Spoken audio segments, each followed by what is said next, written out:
يا بشركم اليوم طريقة باجة عراقية إن شاء الله تعجبكم. حبايبي هاي بعد التنظيف، بعد ساعة كاملة من التنظيف أصبح بهالشكل هذا.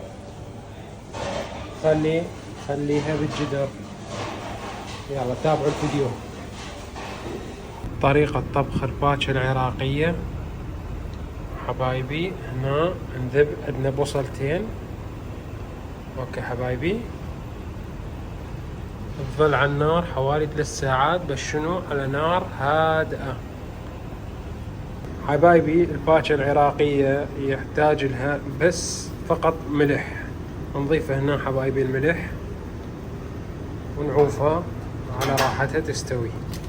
اهم شيء الوقت تعوفوها، فقط بس ملح وبصل. حبايبي هنا ثرمنا اللحم، اللسان، وهنا الرمان والمخ والعيون والثوم. كملوا الفيديو.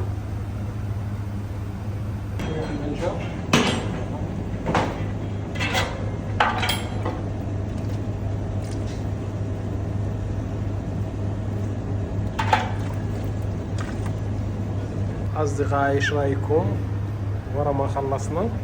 اصبحت بهالمنظر هذا الرائع.